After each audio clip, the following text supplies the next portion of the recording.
Tonight, we have Jessica by the Allman Brothers Band. Coming in at number 47 on Guitar World Magazine's Top 100 Solos of All Time. And goddamn, do I like the Allman Brothers Band and Dickey Betts. I've been looking forward to this one for a long time. There are solos on this list that I learn them and I forget them, or I don't really have much to say about them. But this one I was looking forward to, and I finally got around to it, and really happy to have it under my belt. Dickey Betts, just an amazing guitar player. One of the great unsung, underrated, underappreciated guitar players from the 70s. Just the way he blended major and minor keys into one solo, and his influences of country and jazz and blues and rock and southern rock. Just great stuff. I really like Dickey Betts' guitar playing. I'm not particularly a fan of southern rock or country or blues rock, but I love the Allman Brothers Band, and I don't know what it is. They don't seem southern rock to me. They don't sound like Leonard Skinner or Molly Hatchet or 38 Special. They've got a unique sound of their own, or they had a unique sound of their own. There's not many of them left, actually.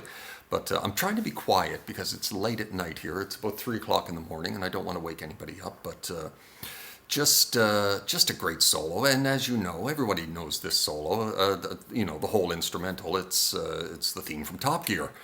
But before it was the theme from Top Gear, it was a great instrumental written by Dickey Betts and the Allman Brothers Band. And just great stuff. I love this piece. And this was written for his daughter, Jessica. And it was kind of an homage to Django Reinhardt. He wanted to compose a piece that he could play on 2 fingers, because Django only had, what did he have, 2 fingers? Maybe he had 3 fingers, but he had lost a couple of them. I think he only had 2 fingers. And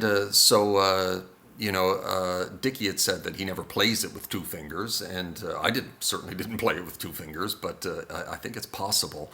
I don't know about the solo, but the main lick of the instrumental can be played with 2 fingers, and it was nice to solo in a major key for a change. This list is so rock and metal centric that almost everything's in a minor key.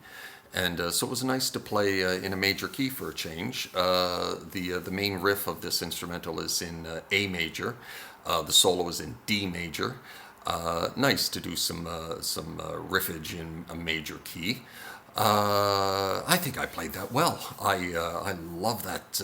I practiced the hell out of that for a week, and finally got it down. I made a few flubs here and there and during the solo, but I didn't hit any bad notes, but I didn't play it exactly correctly. I kind of fumbled around a little bit, but hit a few notes within the scale, but it wasn't exact. But I think it still sounds pretty good.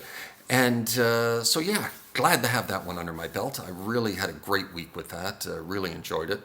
And that's it. That's it for tonight. Got to move on to some Eddie Van Halen. I think it's Hot for Teachers coming up next.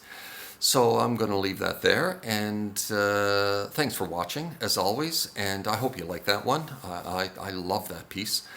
And there's some more Duane Allman and Dickey Betts coming up. No, I don't think there is. I think there's some Duane Allman. I don't think there's any more Dickey Betts. I think Duane Allman's Layla is quite high on this list.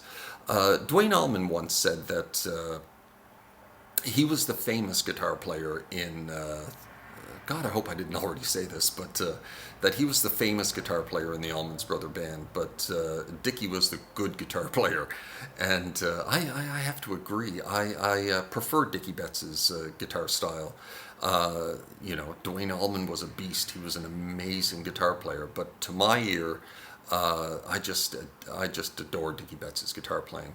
And if you don't know a lot of his playing, seek it out, because he was an incredible guitar player. And some YouTube videos of him just blow your mind. Just jamming, what is it with these guys and their like 3-4 minute long solos? This took me forever to learn. It's just so long, And what was the other one that I did? Blue Sky is like 3.5 minutes long. And Whipping Post has a couple of long solos, and this one is over 3 minutes, I think. But good time learning this one. So anyway, that's it for tonight, and tonight on Top Gear. But I'm going to get lots of Top Gear comments, I'm sure. But anyway, I hope you like this one, and take care of yourselves. Ciao. And we'll see you next time with some Van Halen. Ciao.